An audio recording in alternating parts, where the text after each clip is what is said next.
Hello friends, তোমরা সবাই কেমন আছো? আশা করি সবাই ভালো আছো। আমিও খুব ভালো আছি। আজকে চলে আসলাম কানকি ধাম। চলো তোমাদের সঙ্গে আজকে পুরো কানকির যে মন্দিরের দর্শন করাবো। বিশাল বড় মন্দিরটা, অনেক কিছু নতুন হয়েছে। আমি বেশ 2-2.5 বছর আগে এসেছিলাম। এখনও যে গেটটা দিয়েছে ঢুকলাম, এটা নতুন হয়েছে। আগে গলির ভিতর দিয়ে ঢুকতে লাগতো। ও যে একটা লজ হয়েছে, হোটেল হয়েছে, তারপরে ভিতরে এরকম আরেকটা গেট বানিয়েছে। খুবই সুন্দর, আরও সুন্দর লাগছে দেখতে, একদম দেখার মতন। তারপর চলে গেলাম মন্দিরের ভিতরে, কারণ সন্ধ্যারতি শুরু হয়ে গেছিলো প্রায় শেষের দিকে। একটু লেট করে চলে আসলাম।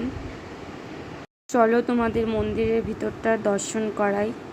খুবই সুন্দর ঠাকুরটা, কিন্তু এটা কী ঠাকুর আমি না সঠিক নাম জানি না। এটা মারোয়ারিদের খুব একটা, মানে কি বলবো, খুব আসে মারোয়ারিরা। ও যে ঠাকুরটা রাম বাবা না কি যেন বলে, কিন্তু ঠাকুরটা খুবই সুন্দর, আমার খুব ভালো লাগে। এর আগেও আমি এসেছিলাম, কিন্তু তখন তো আর ভিডিও বানাতাম না, যার জন্য আর ভিডিও কোনো করা হয়নি। এদিকে বাচ্চাগুলো এত দুষ্টামি করছিল, মানে কি বলবো।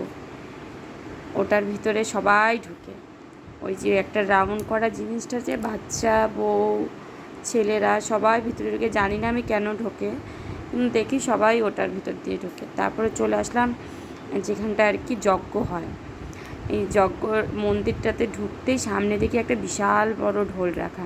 তো এই ঢোলটা তখন ছিল না, এটা বেশ কিছুদিন হলো এটা রাখছে এখানে। তারপরে চলে গেলাম তোমার যজ্ঞের ওখানে, যজ্ঞটা দেখিয়ে দিচ্ছি চলো।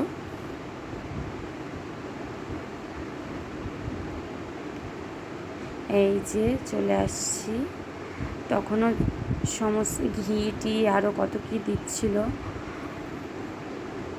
ওখানে প্রণাম করে বেরিয়ে বাইরে একটু খাওয়া দাওয়া করলাম। এখানে খাওয়ার স্টল বসিয়েছিল। Ta-ta, bye by.